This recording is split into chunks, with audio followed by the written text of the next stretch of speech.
From micro predators from North America to beautiful galaxy hybrids in Southeast Asia, we have a stunning selection of fish to show off this week at Pond Life Aquatics. Let's get into it.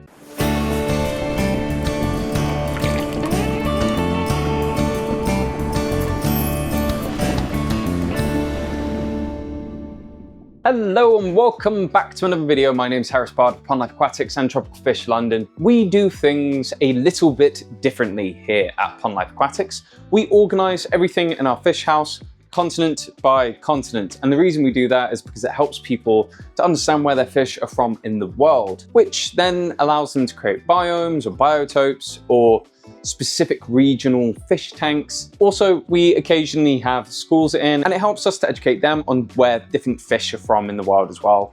So, without further ado, on with some of our spotlights. I'm going to start off by talking about a species not from our usual South America, Asian, Australian, or African list, but an actual North American species. Now, this is a species I've talked about previously on the channel quite a lot, and that is Elosoma evergladii, or the pygmy sunfish. Now, this is not only one of the very few true North American fish that you'll find regularly in the trade, but they are an actual micro predator. And the reason I wanted to highlight them this week is because I've been thinking about keeping a tank for them, and I have just been really, again, falling in love with these guys. They are a proper microfish, only getting between 2 and 3 centimeters long, and they exhibit these gorgeous sexual dimorphisms where the females have this slightly grayish, olivey skin with these blue speckles across them, whereas the males, particularly when they go into breeding, they go almost pure black with this gorgeous hint of blue throughout them.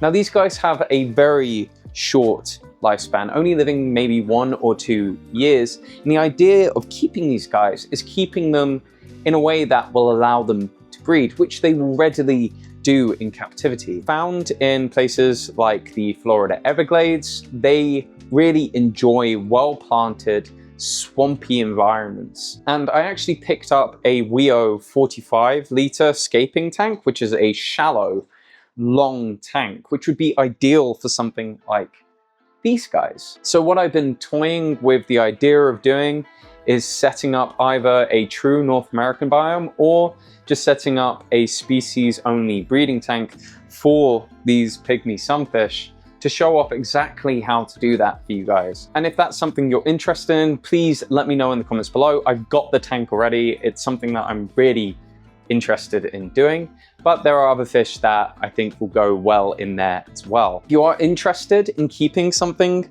like pygmy sunfish, then you have to be aware that they are a bit of a harder fish to keep than your average beginner fish, as it were. These guys will really only ever take live or frozen food. These guys have been trained onto frozen, which is great. It's something that you have to work at with them, but they will always prefer live food. They'll take anything from glassworm, mini bloods, daphnia. We feed them on frozen cyclops, and you really do just get some amazing behaviors out of them, particularly when the males are in breeding mode and they start showing off to each other. They are just these absolutely stunning little fish that I really think deserved revisiting, because I haven't talked about them on the channel in so long, and I know that when I did talk about them, we had people really interested. They're not that readily available in the trade. So let me know if you want to see me set up a breeding tank for these guys. But for now, that's all from North America.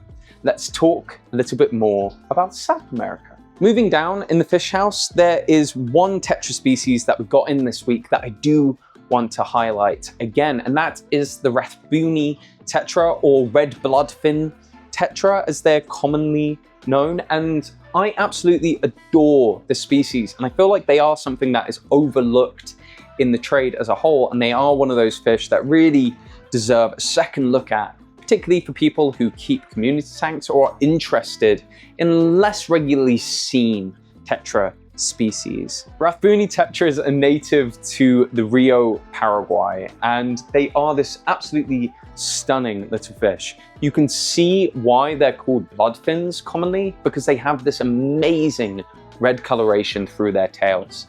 Now, something I do want to say about Rathbuniis in particular is they're one of these species that really benefit from having a diversity in their diet, as most fish will. But if you really want to see those stunning greens and reds pop in their coloration, do give them a mixture of frozen, live, and dry food.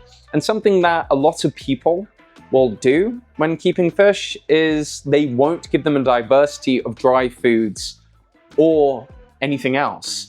So with my fish at home, I use a mixture of insect meals, I use some fish meals, I use all different kinds of foods from different companies that offer different nutrients to the fish.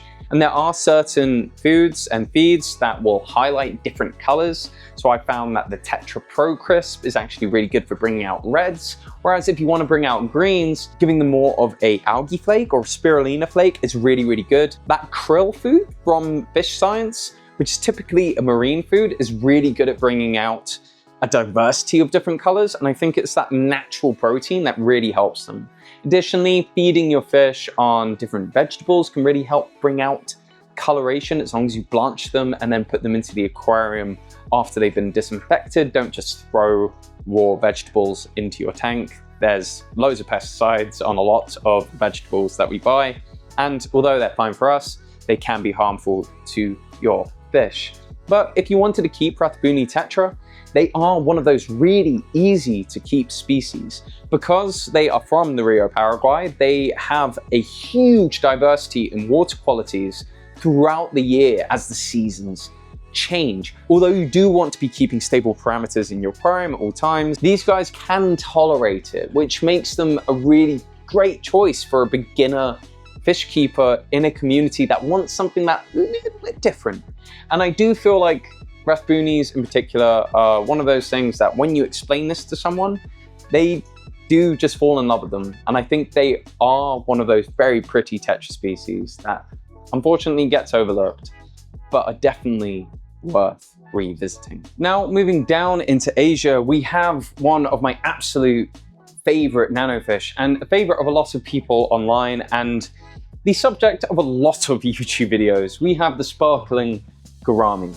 Now these guys are an absolutely stunning anabantoid and are realistically one of the easiest gourami species that you're going to find in the trade. These guys are absolutely tiny, realistically only getting about 4 centimeters long at their fullest growth. They are truly a tiny little species. Now online, you'll find people saying that you can easily keep one of these guys solitary in a 20 litre, and I would probably agree with them. However, I would always veer on the side of having larger spec'd aquariums for any kind of fish species, and 20 is veering on the smaller side.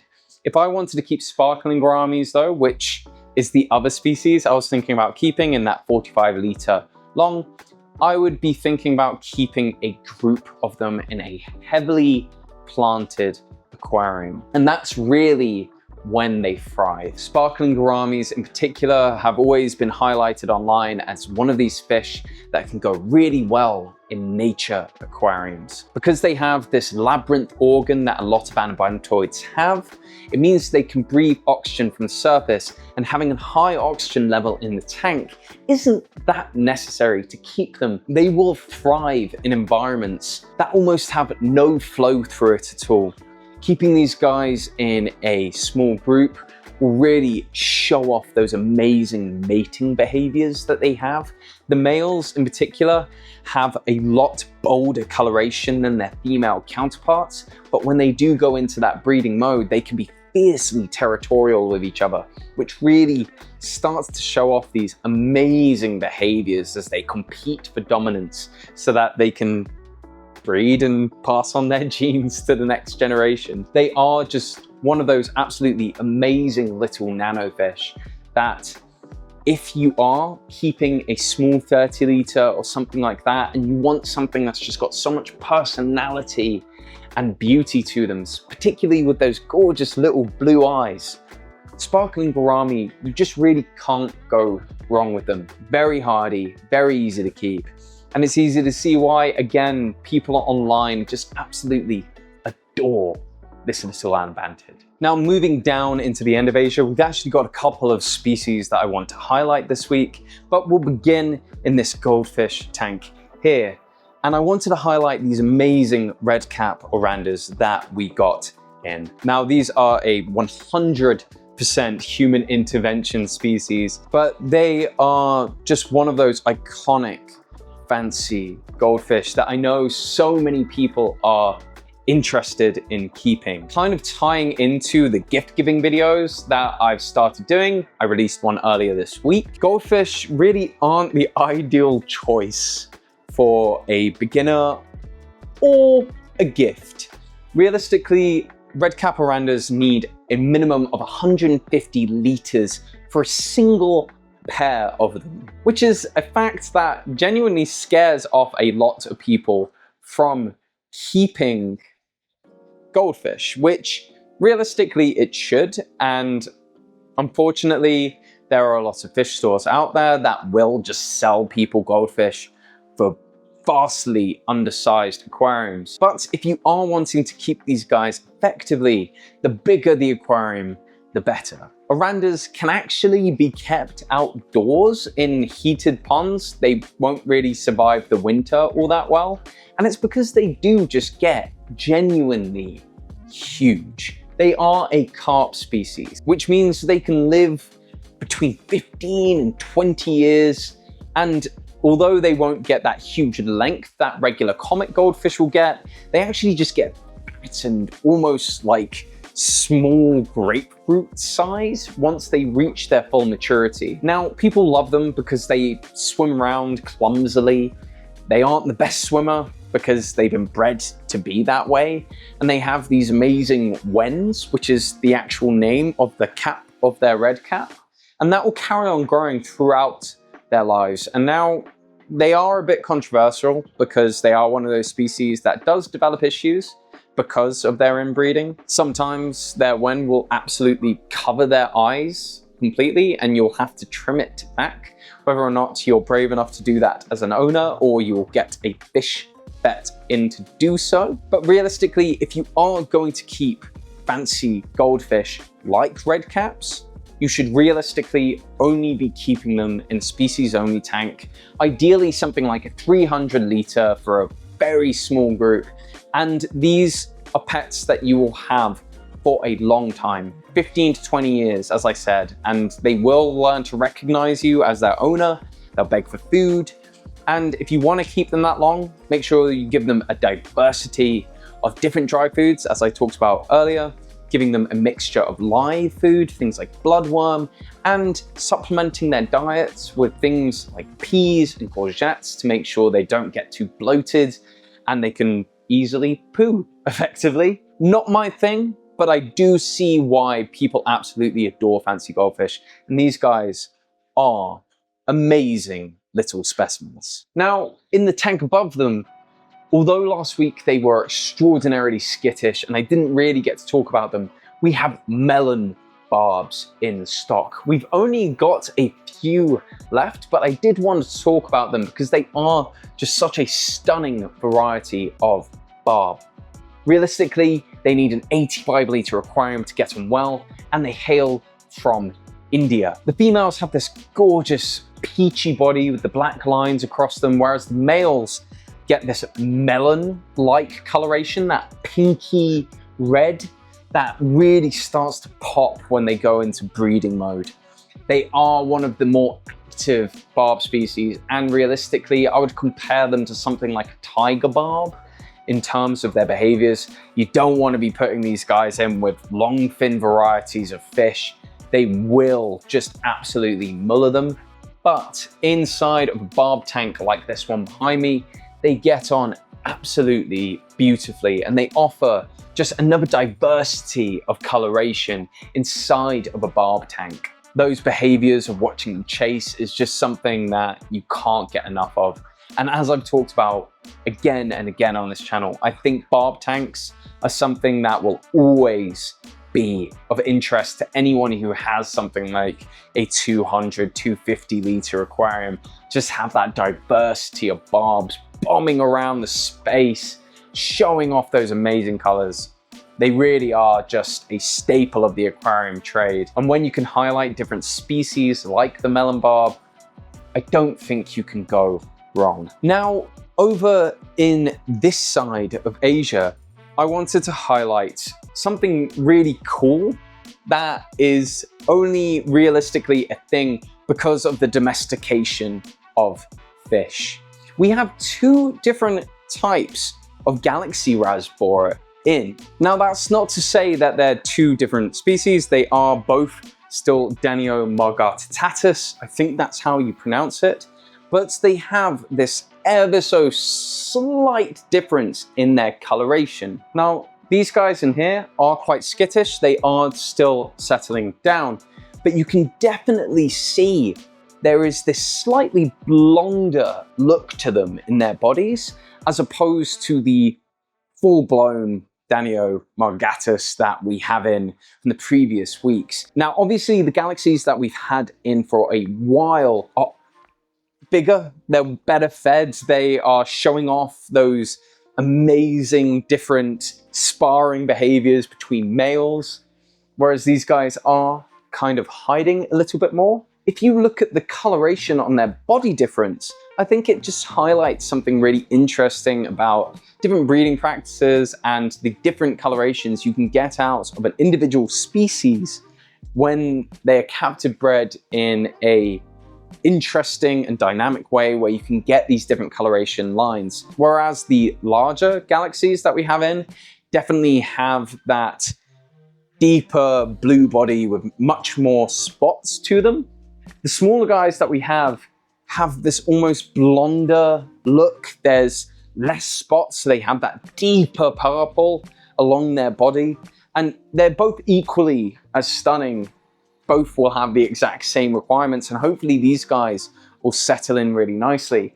But I'm just going to be so interested to see the differences between these two guys as they get bigger. Realistically, I don't have all that much else to say about them. I am just a bit of a nerd when it comes to talking about different fish hybrid species. I find it fascinating, and it's so cool that we can have these two different versions of galaxies in, and realistically I think people will be drawn to both of them for different reasons, different colorations. It's like any kind of captive bred fish. Take what you want. And before I move on from this section, I do just want to put one final call out for our Galaxy Koi Bettas. This is the last of the quarantined batch that we had in from a few weeks ago. They sell incredibly well, and the reason I want to highlight these guys in particular for female bettas is because they've probably been the best females we've had in for a while. And what I mean by that is their temperaments. Sometimes you'll get a batch of females in and they will really start to bully each other, regardless of what people say about them being able to be kept in a sorority. It really does sometimes depend on the personalities of the fish that you have within the sorority, the sightlines that you break up. But these guys have really just been getting on really, really well. We've not really had any issues with them whatsoever. They're being kept with our Galaxy Rasbora, and the colorations on them have been absolutely stunning. I know I've talked about them in previous weeks, so very briefly, if you do want to keep these, you can keep them solitary in a 25 litre plus. And if you want to keep them in a small community tank, a solitary in a 40 plus with other nano fish will be absolutely fine. But if you want to keep a sorority, minimum of 60 litres, and then keeping a minimum group of 5 just to have that dispersed aggression throughout the group, so that they don't just pick on each other one-on-one. Last chance for these Galaxy Koi female bettas. Absolutely stunning fish. I hope we can get more from the same breeder and batch in future, just because these guys have been absolutely stunning. Can't get enough of looking at them. Gorgeous, gorgeous fish. Now for our final spotlights, we are in Australia, and I did want to highlight the Empire Gudgeon just one more time, because Last week, I did want to show them off and I managed to get some footage of them, but I do not think it did them any sort of justice. These are what I wanted to show off last week. They are absolutely amazing, amazing fish. They've really colored up in the past week, showing off those gorgeous, gorgeous orange and black finnage with that amazing, almost albino iridescent eye throughout them. They are just an absolutely amazing species that now that they've started to settle and they're showing off that active behavior in the middle of the tank, the females are equally as interesting as the males, although slightly duller in coloration, and you can really start to see those amazing, amazing competitive behaviors between the males.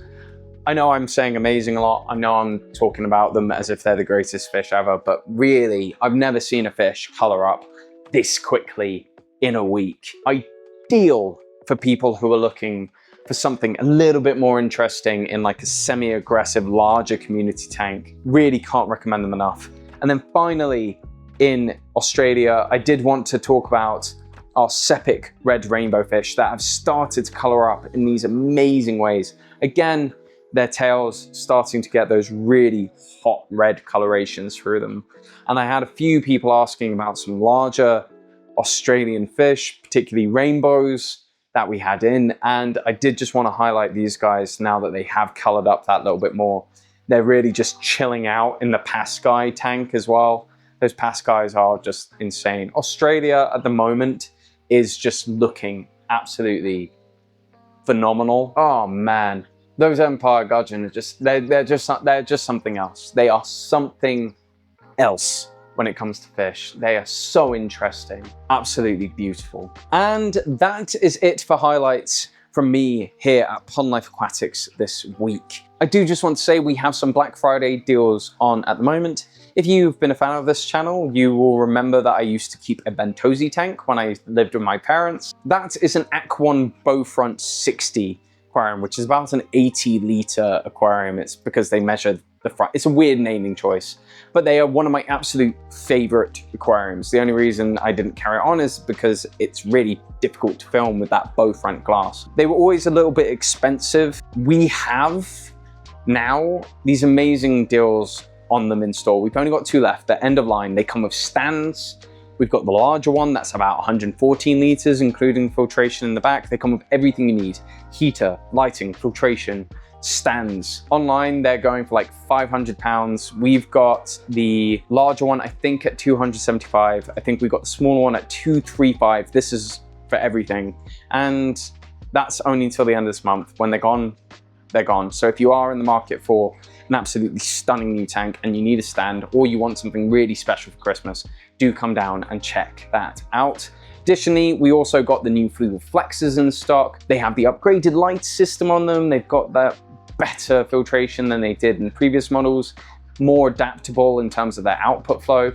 Really, really cool that we have those in stock. I did put out a video earlier this week. It's the first in my gift giving species, and although not many people watched it, I did get a really lovely response. There's a lot more comments in it than we usually get on the channel, which is really nice. It's nice to have that discussion and that dynamism between the audience and whatever. If you want to check that video out, I'll leave a link in the description, and the next one in that series will either be out this week or the week after, and it will be me discussing how to set up an aquarium in the best way to then give to somebody as a gift. I'll be talking through how you're going to move it on Christmas. But for now, that's all from me here at Pond Life Aquatics, and I hope you'll join me again next time. This Pond Life.